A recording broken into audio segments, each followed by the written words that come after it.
कांकेर से इस वक्त की बड़ी खबर आपको बता दें। बड़ी खबर, 25 नक्सलियों के मारे जाने की खबर है। बड़ी खबर, और भी बढ़ सकती है मरने वालों की संख्या। इस वक्त की सबसे बड़ी खबर, लोकसभा चुनाव से ठीक पहले लगातार नक्सलवाद पर नजर, और ऐसे में कांकेर में चुनाव से पहले नक्सलियों से मुठभेड़ में 25 से ज्यादा माओवादी मारे गए हैं। मारा गया है 25 लाख का इनामी नक्सल कमांडर शंकर राव। बड़ी खबर इस वक्त की बता रही हैं, 25 नक्सलियों के मारे जाने की खबर है। इससे पहले यह आंकड़ा 18 था, लेकिन और भी बढ़ सकती है यह संख्या, और भी बढ़ सकती है। 25 से ज्यादा माओवादी के मारे जाने की खबर है, और 25 लाख का इनामी नक्सल कमांडर शंकर राव के मारे जाने की खबर है। जवानों और नक्सलियों के बीच मुठभेड़ हुई, और ऐसे में तीन बड़े टॉप नक्सल कमांडर मारे गए हैं। शंकर राव पर 25 लाख का इनाम घोषित था, जो कि अब नहीं रहा, वो भी मारा गया। पुलिस और नक्सलियों के बीच मुठभेड़ हुई, हालांकि संख्या और भी बढ़ सकती है। मुठभेड़ में 25 नक्सली ढेर हुए हैं। ललिता समेत 3 बड़े नक्सली कमांडर भी ढेर हुए हैं। टॉप नक्सल कमांडर जो कि शंकर राव है, उस पर 25 लाख का इनाम घोषित था, वो भी मारा गया। इस वक्त की सबसे बड़ी खबर, जिस पर लगातार न्यूज़ 18 की नजर बनी हुई है, पल पल की अपडेट हम आपको दे रहे हैं। और भी संख्या बढ़ सकती है, इसके बारे में भी जानकारी देंगे। हमारे रिपोर्टर्स लगातार आप तक जानकारी साझा कर रहे हैं, एक एक तस्वीर आप तक पहुंचा रही हैं। और इस बीच एक बड़ा अपडेट इस पूरे मामले में, जहां शंकर राव जो कि टॉप कमांडर था नक्सलियों का, वो भी मारा गया है। युगल तिवारी संवाददाता साथ जुड़ गए हैं, और श्रीनिवास भी हमारे साथ जुड़ गए हैं। युगल, क्या जानकारी आपके पास? अब 18 से 25 आंकड़ा और भी बढ़ सकता है?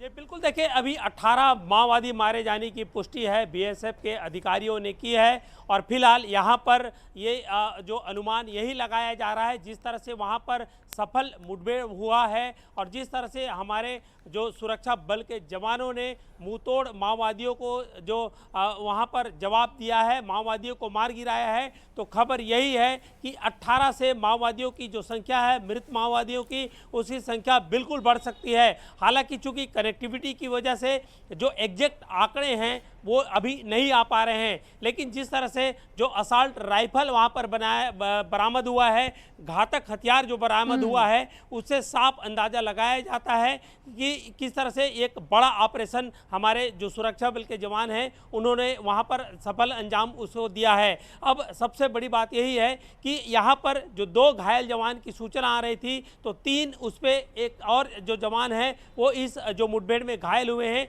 घायल जवानों की संख्या है वो 3 हो गई है। तीनों को एयरलिफ्ट करा करके लाया जा रहा है। हो सकता है अगर उनकी स्थिति थोड़ी गंभीर हो तो उन्हें रायपुर भी शिफ्ट किया जाएगा निजी अस्पताल में, लेकिन अभी वहां से लाया जा रहा है। और जिन क्षेत्रों में मुठभेड़ चल रहा था, तो पार्टी को जो हमारे सुरक्षा बल के जवान हैं उसे निकालना पहली प्रायोरिटीज है, और ताकि कोई और भी हमारे जवान हैं वो हताहत ना हो। तो एक बड़ा मुठभेड़ कहा जा सकता है, और हमारे बहुत बड़ा मुठभेड़, और 25 लाख का इनामी भी इसमें मारा गया है। शंकर राव जिसका नाम बताया जा रहा है, टॉप कमांडर है वो। श्रीनिवास, चुनाव से पहले लाल आतंक पर यह बड़ा प्रहार हम कह सकते हैं।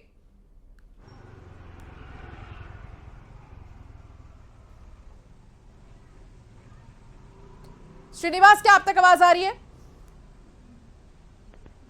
जी जी जी। चुनाव से पहले श्रीनिवास, लाल आतंक पर बड़ा प्रहार। जी बिल्कुल, आज सुरक्षा बलों को एक बड़ी सफलता मिली है, और चुनाव के एन वक्त पहले, क्योंकि 19 अप्रैल को बस्तर में मतदान होना है और 26 अप्रैल को कांकेर में होना है, तो ऐसे में सुरक्षा बलों ने आज बड़ी सफलता हासिल की है और 18 से अधिक माओवादियों को ढेर किया है। चूंकि माओवादियों की होने की सूचना बीएसएफ के जवानों को थी, और उसके बाद ही ऑपरेशन को प्लान किया गया और ऑपरेशन तेज चलाया गया, जिसमें जो बड़े कैडर के जो माओवादी हैं वो शामिल थे, उनको ढेर किया है। अभी बस्तर आईजी ने दावा किया है कि माओवादियों की संख्या और बढ़ सकती है, क्योंकि कोर इलाका है और वहाँ पर सुरक्षा बल के जो जवान हैं उनको आने के बाद ही स्थिति स्पष्ट होगी। बता दूं कि जो इलाका है ये महाराष्ट्र को जोड़ता है, अबुझमाड़ को जोड़ता है और बीजापुर को जोड़ता है। तो ऐसे कह सकते हैं जो माओवादियों के कैडर एक कोर इलाके में अपने आप को सुरक्षित रखने के हिसाब से रुके वहाँ मौजूद थे और इसकी सूचना बीएसएफ के जवानों को लगी और उसके बाद ऑपरेशन चलाया गया जिसमें 18 से अधिक माओवादियों की मौत हुई है। आंकड़ा और भी बढ़ सकता है, लेकिन यह है कि इस टीसीओसीओ में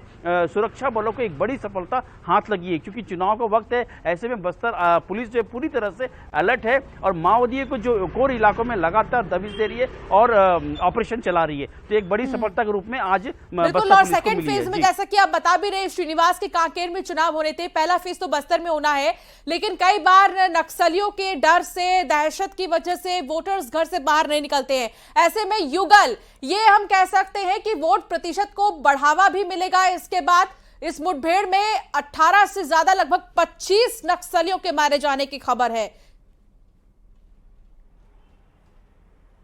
ये बिल्कुल आप सही कह रही हैं। जिस तरह से अभी कुछ देर पहले न्यूज एटीन से खास बातचीत में गृह मंत्री विजय शर्मा ने कहा है कि किसी तरह से डरने की जरूरत नहीं है, बल्कि सतर्कता की जरूरत है। जो पुलिस के आप विजय शर्मा का जिक्र कर रहे हैं, गृह मंत्री ने क्या कहा वो एक बार फिर हम दर्शकों को सुना देते हैं।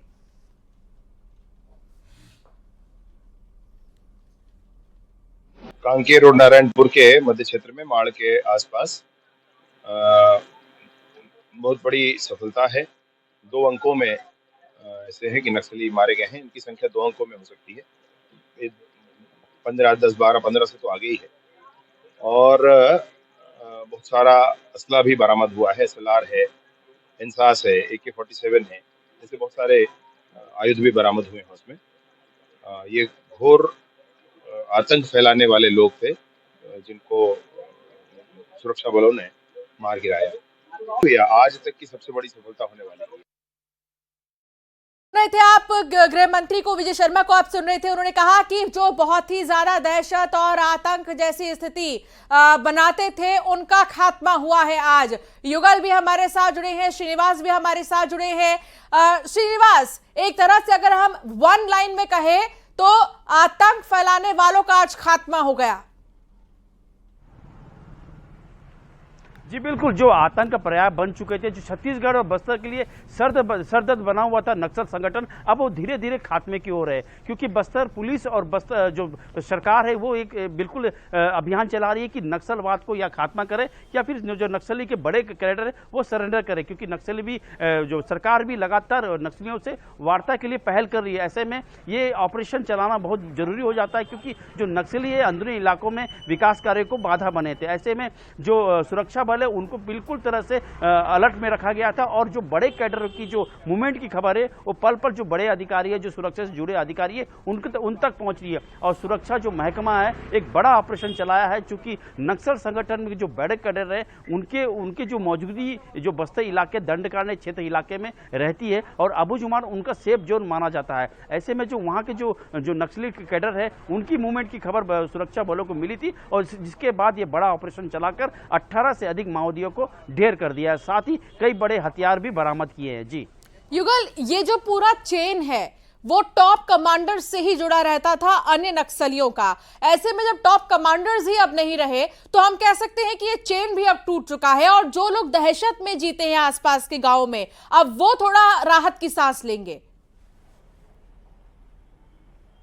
ये बिल्कुल देखें, कोई भी माओवादी अगर बड़ा माओवादी मारा जाता है तो माओवादी को एक बड़ा डैमेज होता है। लेकिन अलग अलग जोन के अलग अलग कमांडर ये लोग हैं वो अपॉइंट करके रखते हैं और यही वजह है कि एक माओवादी अगर मरता है तो उसकी जगह दूसरा माओवादी लेने की कोशिश करता है और वो ज़्यादा से ज़्यादा हमले हैं वो करने की कोशिश करता है ताकि उसका रैंक है वो बढ़े, उन्हें सुविधाएँ हैं वो ज़्यादा मिले। और देखिए, माओवादी हमेशा आम लोगों की हितों की बात करते हैं, उनका ब्रेन वॉश करने की कोशिश करते हैं, लेकिन जितनी सुविधाएं इनको मिलती है, इनको जो सुरक्षा मिलती है, बड़ा केडर जब बनने के बाद उन्हें जो फायदा होता है, तो यही वजह है कि नापाक इरादे को अंजाम देने के लिए ये हमारे सुरक्षा बलों को जवान हैं उसे टारगेट करते हैं, उस पर उन्हें जान से मार देते हैं। और यही वजह है कि छत्तीसगढ़ में शहादत होने वाले जवानों की संख्या भी एक वक्त था जब लगातार बढ़ रही थी। अगर हम बस्तर के जो 6 जिले की बात करें, उसके बाद महासमुंद आता है,